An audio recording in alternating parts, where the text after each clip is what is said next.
Olá, eu sou o Giovanni de Souza e este é o quarto trimestre de 2022 da classe de juvenis. Andando em Amor. Esta é a edição número 11 do dia 11 de dezembro de 2022, que é o segundo domingo de dezembro, portanto é o dia da Bíblia. O amor não se alegra com a injustiça. Não folga com a injustiça, mas folga com a verdade. 1 Coríntios capítulo 13, versículo 6. O amor não é insensível. O amor é bondoso. Aquele que ama não se contenta com a queda do seu próximo e oferece auxílio para levantá-lo. Tendo em vista, parece que as pessoas têm mais prazer de ver as outras pessoas caírem. É muito provável que você, em algum momento da vida, tenha visto alguém cair. Talvez andando de bicicleta, alguém tropeçou e caiu. De bicicleta ou mesmo andando, caminhando, e você certamente sorriu, né? Parece que a dinâmica humana é se alegrar com a queda do próximo, o que não deve ser o nosso caso, principalmente na questão espiritual. Quando alguém comete algum pecado, fatalmente vai virar notícia. Mas quando o Senhor restaura, poucas vezes são aquelas pessoas que promovem essa restauração, né? Parece que temos mais uma tendência a falar daquilo que é uma queda, daquilo que é um fracasso, daquilo que é ruim, do que aquilo que é bom. Vou te dar um exemplo mais prático. Você está indo para uma cidade e você, porventura, no caminho você vê lindas paisagens, mas durante o percurso você vê um acidente, por exemplo. Um acidente de carro ou alguém levou um tombo. No final do trajeto, quando você chegar no seu destino, você não vai falar das lindas paisagens que você viu, você vai falar daquele acidente que você viu ou de alguém que caiu. Parece que nós temos prazer de ver as pessoas caírem. Entretanto, o amor ele é bondoso, ele oferece auxílio para aquele que cai. Se porventura alguém caiu tanto no sentido literal da coisa, de repente alguém tropeçou e caiu, o ideal é que você faça o quê? Você estenda a mão. E nós devemos nos corrigir a ponto deste negócio de se alegrar com a queda alheia, até porque nós também podemos cair e certamente cairemos, uma hora ou outra, né? Tanto no sentido físico, né, de tropeçar, ou mesmo andando de bicicleta, ou mesmo no sentido espiritual. Nós temos que ter muito cuidado com este negócio, porque nenhum de nós é super crente, nenhum de nós está aqui para dizer que eu nunca vou cair, eu nunca cometeria um pecado. Se alguém assim fizer, já está cometendo o pecado da mentira. E lembrando que o diabo ele é o pai da mentira, como diz João 8,44. Portanto, se alguém está mentindo, está agindo como filho do diabo. A insensibilidade humana. É preocupante como o ser humano, com o passar do tempo, tem se tornado cada vez mais insensível à maldade, à injustiça, prova inequívoca do esfriamento do amor. As pessoas parecem não se importar com o próximo. Quantas vezes, até mesmo nessa dinâmica do tombo, as pessoas às vezes sorriem daquela pessoa que caiu, mas quem é que vai estender a mão para aquela pessoa? Você certamente já caiu alguma vez, já tropeçou, talvez nos corredores da escola, por exemplo, ou mesmo andando de bicicleta, ou dentro de casa. Certamente, se você ainda não levou algum tombo dessa natureza, não se preocupe que seu dia vai chegar. Não se preocupe. E Jesus certa vez disse que o que quereis que os homens vos façam, façai-vos também. Isso quer dizer que se eu cair e eu quero que alguém me estenda a mão, aliás, quando eu cair eu quero que alguém me estenda a mão, o que eu tenho que fazer é, quando alguém cair, eu preciso estender a mão primeiro. Nós temos que vencer essas coisas com exemplo, nós precisamos ser exemplos. Portanto, nós não devemos ser insensíveis à dor do outro, nós devemos cada um colocar no lugar do próximo como se fosse nós mesmos, né? Nós temos que ter essa sensibilidade. Compactuando com a injustiça, a omissão ante a injustiça. Muitos se calam ante a injustiça e imoralidade por medo de sofrer chacota ou perseguição. Mas quem se cala está sendo omisso e compactuando com a injustiça. O que isso quer dizer na prática? Se eu estou vendo alguém sofrer uma injustiça e eu não falo, não digo nada, não tomo uma atitude, eu estou sendo injusto também. Então eu estou na mesma prática. E por que as pessoas fazem assim? Porque as pessoas têm, entre uma coisa e outra, medo de virar chacota, né? Virar motivo de piada. E também é pela questão da perseguição. Se alguém está cometendo uma injustiça com alguém e essa pessoa não está satisfeita com essa injustiça e entra no negócio, o que a pessoa vai chegar? E essa pessoa que chegou agora vai ser injustiçada também, vai ser perseguida também.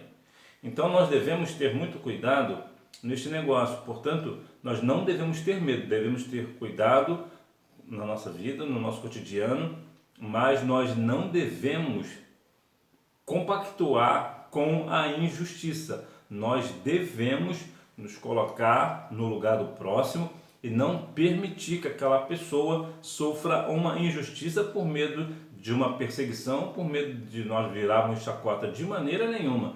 Independente das consequências, nós devemos não permitir que as pessoas sofram injustiça. Hoje em dia vemos muitas situações desta natureza, porque pessoas têm medo da represália, né?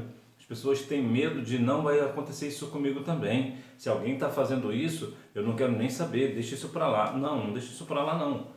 É nosso dever não estar omisso à injustiça. Nós não devemos ficar omissos. Ou seja, vou fingir que não vejo, fazer vista grossa, de maneira nenhuma. Roda dos escarnecedores. Uns se omitem, outros participam junto com os escarnecedores e seguem correnteza abaixo com eles.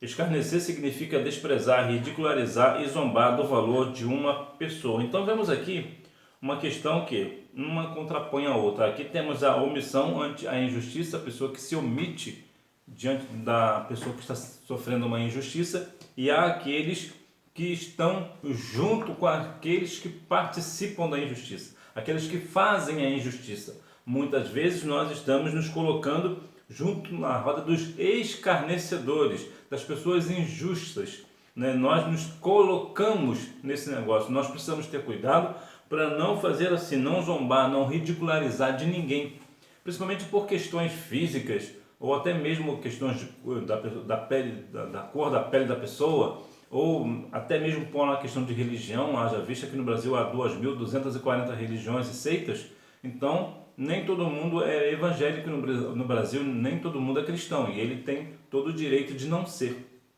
Claro, nós queremos, assim como o Senhor, que todos cheguem ao pleno conhecimento da verdade. Mas não é por essas situações, por uma questão de religião, que nós vamos participar de uma injustiça com essa pessoa que profere uma religião diferente da nossa, de maneira nenhuma. E assim, né, tantas pessoas também com essa questão da roda dos escarnecedores acabam fazendo fofocas, né, da vida alheia, e nós não devemos fazer tal coisa. Fofoca é algo que não é da parte do Senhor. Quem ama não discrimina. Condenar o ato, não a pessoa. Quem discrimina o pecador, discrimina a obra-prima das mãos de Deus. Esteja a pessoa drogada, caída na sarjeta, esteja a pessoa envolvida em prostituição, criminalidade. Devemos acolher em amor o pecador e condenar os atos pecaminosos que pervertem o homem. Certamente nós não iremos pactuar com questões erradas, com pessoas que estão envolvidas com drogas, por exemplo, prostituição, criminalidade de forma geral, mas nós devemos acolher com amor. Qual é a diferença desse negócio? Não é porque uma pessoa está numa situação de prostituição, ou está na criminalidade, ou é usuário de droga, isto não é de Deus, mas não é por isso que eu tenho que desrespeitar essa pessoa e não falar do amor do Senhor para ela. É essa que necessariamente mais necessita, ela precisa de uma palavra vinda da parte do Senhor. Então quem é que vai falar com essa pessoa? Sou eu e você. Entretanto, nós devemos atacar o que essa pessoa faz e não a pessoa. Nós devemos enfrentar, combater os atos dessa pessoa, né? Combater a prostituição dessa pessoa, combater as drogas que essa pessoa usa e não a pessoa. Nós não devemos combater a pessoa, faltar com respeito com a pessoa. Porque, na verdade, quando nós estamos combatendo o problema, nós resolvemos o problema. Mas se nós atacarmos a pessoa, nós apenas aumentaremos o problema. Então nós devemos ter cuidado para condenar o ato e não a pessoa. Mais uma vez, nós não vamos pactuar com o pecado da pessoa. Nós vamos falar claramente que ela está em pecado, que é crime fazer tais coisas, dependendo do pecado que ela comete. Há pecado que, por exemplo, que a pessoa está em pecado, mas não é criminoso. Vou te dar um exemplo. O adultério, ele é um pecado, mas não é crime. Ninguém vai ser preso porque adulterou. Pelo menos não na questão de cônjuge, né? É diferente de adulterar um combustível, por exemplo. Aí sim é crime. O amor não discrimina. O preconceito resulta do pensar e tratar alguém como inferior, indigno e sem valor, devido à diferença física, cultural, pela forma de pensar, pelo posicionamento político ou pelas condições e escolhas de vida. Então veja aqui a questão de que o amor não discrimina. Ou seja, não é uma questão de diferença física. Digamos aqui, vamos chegar aqui ao extremo, só para ficar claro. Não é porque uma pessoa é muito magra ou é muito gorda que ela tem que ser discriminada, de maneira nenhuma, porque o amor não discrimina. O amor, a pessoa que ama, ela ama tanto uma pessoa magra quanto uma pessoa gorda. Aqui falando aqui dos extremos. Porque nós, né, nós que amamos, a pessoa que ama ama a pessoa e não a sua forma física. E isso é importante porque haja vista que o Brasil tem lá as pessoas assim, que estão acima do peso, assim como eu, que estão acima do peso, mas não é por isso que nós não vamos amar e também nós não vamos receber amor de maneira nenhuma. Há vários e vários exemplos de pessoas que gostam de pessoas. Por exemplo, eu tenho um amigo que ele gosta de pessoas mais cheinhas, né? Ele gosta das gordinhas, ele não gosta das magrinhas. Então veja que o porquê, porque é uma questão dele. Então veja que aqui ele ama a gordinha da mesma forma. Então não há discriminação para a pessoa que ama. Ela tanto ama a pessoa pela aparência física, para ela não faz diferença se a pessoa é bonita, se é feia, se é magra, se é gorda. Não há diferença. E na verdade, eu acho que a questão do amor é mais a beleza dos olhos, né? A beleza de quem ama está nos olhos de quem vê, né? E também não vem na questão cultural, de cultura para cultura, de estado para estado, de país para país, ou mesmo no sentido de inteligência, vamos assim dizer, né? Não é porque uma pessoa é menos inteligente do que a outra que não vai ser amada de maneira nenhuma, até porque há pessoas que têm possibilidades de ter um estudo um pouco melhor, outras pessoas não têm. Então não é por isso que essa pessoa não será amada. Também pela questão da forma de pensar. Claro, cada um de nós tem uma forma de pensar sobre determinados assuntos. Eu penso de uma forma e certamente você pensará de uma outra forma. E mesmo em casos de pessoas que tenham a mesma educação, vai pensar diferente, de forma diferente, porque cada um pensa do seu jeito. Também o amor também não discrimina pela questão do posicionamento político. No Brasil, por exemplo, aqui de modo geral, tem a direita, a esquerda e o centro, né? E tem a extrema direita e a extrema esquerda. Geralmente são esses tipos de visão política que tem no Brasil. Mas independente, se tiver mais alguma, por favor, deixa aqui no comentário para eu saber. Mas não é por isso que essa pessoa vai discriminar. Agora, há de se falar o seguinte: a questão política no Brasil, ela é bem ferrenha. Então há relatos de pessoas que matam uns aos outros por conta de política. Haja vista, foi mencionado nesta semana uma pessoa que matou uma outra pessoa à facada porque, inclusive era amigo, porque discordavam do posicionamento político, que um era de esquerda e outro era de direita.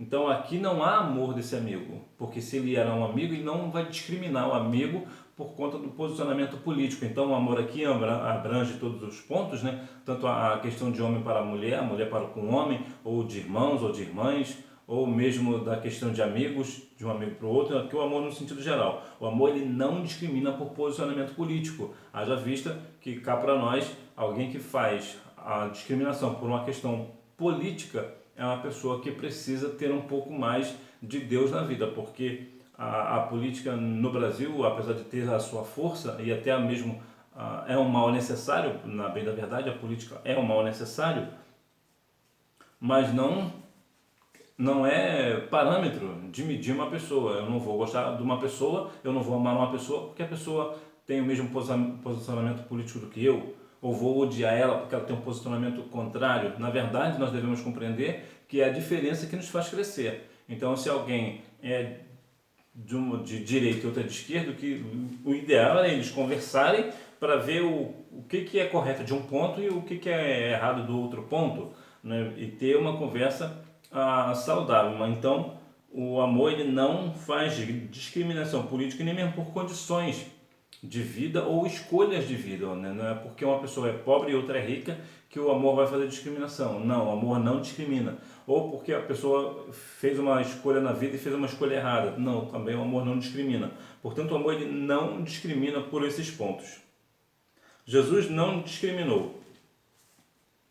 Jesus andou entre pecadores e alcançou aqueles que sofriam injustiças e discriminações na época. Ele andou entre prostitutas, cobradores de impostos, leprosos, samaritanos, estrangeiros, revelando sua consideração e amor ao levar as boas novas. Veja que ponto interessante. Jesus, o Filho de Deus, ele alcançou pessoas que sofriam injustiça e discriminações na época. Qual é o interesse de Jesus nessas pessoas?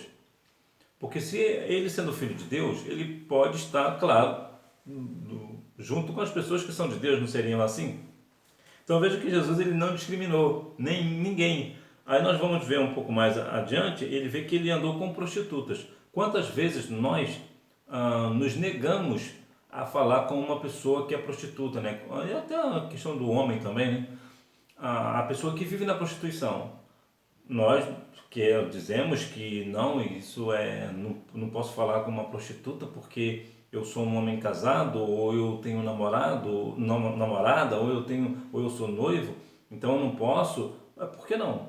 Nós, assim como Jesus não discriminou as prostitutas, nós também não. Todos somos filhos de Deus. Aliás, filhos não, somos criaturas, né? Filho só é filho de Deus aquele que aceita Cristo como Salvador, como diz João 1,12. Mas não foi isso que Jesus nos mandou? Ide por todo mundo e pregar o evangelho a toda criatura. Toda criatura, a prostituta está aqui entre essas todas criaturas. E também cobradores de impostos, que na época não eram vistos com bons olhos, como hoje também não. Inclusive o Estado é o maior cobrador de impostos que existe, né? E nós pagamos muito, nós temos que trabalhar 5 meses no ano só para pagar imposto, né? Isso é um absurdo. E nós temos um péssimo serviço de todas as esferas, né? Tanto na questão da segurança, da saúde, e isso sempre foi assim e provavelmente sempre será assim. Então, os cobradores de impostos não eram bem vistos, como hoje também não são, mas Jesus também estava junto com eles. Os leprosos, quantas pessoas, né, na época, hoje é claro um pouco diferente, mas na época existia aquela discriminação com o leproso, né? A pessoa leprosa, ninguém ficaria perto dela, mas Jesus fazia o quê? Jesus curava os leprosos. Os samaritanos, porque Jesus sendo judeu, eles não se davam com os samaritanos, né? Há uma briga entre judeus e samaritanos, mas Jesus sendo judeu, falava com o samaritano, né? Inclusive com uma samaritana, né? Então veja aqui a dinâmica, né? Jesus sendo judeu, homem, solteiro, falando com uma samaritana, mulher, casada. Olha que situação. Então veja que aqui Jesus não fazia discriminação. E também a questão dos estrangeiros, né? As pessoas que no caso não seriam judeus, né? Então veja que, por quê? Porque o Senhor Jesus ele tinha um trabalho. E qual era o trabalho de Jesus? Falar dos negócios do seu Pai, que no caso do Senhor, né, de Deus, levar as boas novas. O amor se alegra com a verdade. A palavra de Deus é a verdade. A verdade é tudo aquilo que é sincero, absoluto e genuíno. A palavra de Deus é absoluta e infalível. É a verdade. Quem vive conforme a palavra de Deus conhece e caminha em verdade. É liberto por ela, vive em amor e comunhão com todos. Nós temos um compromisso com a verdade. E aqui eu vou falar de duas verdades. Quais são? A primeira, que é a palavra do Senhor, né? A palavra de Deus, ela é a verdade. Então nós devemos sempre falar da palavra. E qual é a outra verdade? A outra verdade é a verdade no sentido amplo. Assim, é a verdade que não diz necessariamente a respeito da palavra. É quando você vai falar alguma coisa para alguém, vai contar um fato, mas você conta a verdade. Você conta a verdade dos fatos, né? Não entra nessa questão de hoje, né, que chamam de fake news, né? Na verdade, notícias falsas, né? Porque nós falamos a verdade, nós não falamos somente um lado da história, nós falamos os dois lados da história. Nós falamos no sentido amplo, ou seja, nós falamos a verdade, nós não falamos somente aquela parte que nos cabe. Vou te dar um exemplo aqui melhor. Você torce para um time A e há um time B, e o time A jogou contra o time B. E você, como sendo do time A, você diz que o seu time jogou muito bem. Verdade, o seu time realmente jogou bem e ficou nisso. Mas e o outro time? Você não falou, então você não falou com a verdade. O que você tem que falar nesse ponto? Você fala, o meu time jogou muito bem, mas outro time também jogou muito bem. Isso é a verdade, é falar dos dois lados. E se porventura o seu time jogou mal, você também tem que falar, o meu time jogou mal e o outro time jogou melhor. Eu ganhei o jogo, mas o outro time merecia ganhar porque jogou melhor do que o meu time. E essa é a verdade. Então são dois pontos de verdade que eu quero deixar para você, que é o ponto da verdade, que é a palavra do Senhor. Esta é a nossa verdade. Eu sou o caminho, a verdade e a vida. Ninguém vem ao Pai senão por mim. Então, a palavra do Senhor é a verdade e isso não se discute. E o outro ponto é o nosso cotidiano, é a nossa vida. Nós temos sempre que falar a verdade. Eu vou até usar aqui um texto do Alcorão, né? Apesar que nós temos a Bíblia, mas temos até uma questão do Alcorão que eu acho curiosa, que ela diz o seguinte: fale a verdade, ainda que ela esteja contra você. Eu acho uma questão interessante, não é uma verdade bíblica, não é uma questão bíblica, pelo menos aqui eu não vejo aqui um outro versículo que seja similar, mas para a gente entender que nós devemos sempre falar a verdade, nós não devemos falar da mentira. Lembra que eu falei lá no início que João 8,44 diz que Satanás é o pai da mentira? Então, quando nós falamos uma mentira, nós estamos falando como filhos do diabo. E nós não somos filhos do diabo. Nós somos filhos do Senhor. Nós somos filhos de Deus porque aceitamos a Cristo como Salvador. E todo aquele que aceita Cristo como Salvador, o Senhor o tem como filho, como eu já falei, João 1,12. Amando verdadeiramente. Não amemos apenas com palavras, mas também em condutas. Oremos para que o nosso coração não se endureça com tanta injustiça à nossa volta. Nós temos que amar com verdade. Com verdade. E o que é amar com verdade? É amar não apenas com palavras, mas também com atitudes. Nós devemos amar com a nossa conduta, com a nossa forma de agir, com todo o conjunto da obra, vamos assim dizer, né? Não adianta falar a verdade, amar a verdade, até praticar, né, a verdade em casos, mas entretanto não amar somente em palavras. Porque, vou te dar um exemplo aqui melhor, que é mais prático, é mais simples para a gente entender. Você fala da palavra do Senhor, que é a verdade. Aí você vai na casa de alguém para pregar a palavra que é a verdade para essa pessoa. Chegando lá, você sabe, ou você sabe de antemão, que essa pessoa tem uma necessidade. Essa pessoa está desempregada, por exemplo, está tendo dificuldade de ter o alimento. O que você faz? Você vai e leva o alimento. O que você está fazendo aqui? Você está amando com palavras, porque você está levando a palavra do Senhor, que é a verdade, e você está amando com a sua atitude. Você está amando na profundidade, na prática. É isso que nós temos que fazer. Porque levar a palavra é um trabalho excelente. mas não vai adiantar se levar somente a palavra do Senhor, né? Jesus que é o pão da vida, e não levar o pão que é o alimento do dia a dia, para uma pessoa que está necessitada. Então nós devemos amar verdadeiramente com a nossa atitude, com a nossa conduta, assim amando verdadeiramente.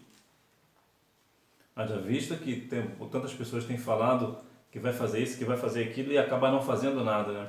Não tem atitude, né? Políticos, por exemplo, são bons para isso, né? Eles falam e no final nada fazem, né?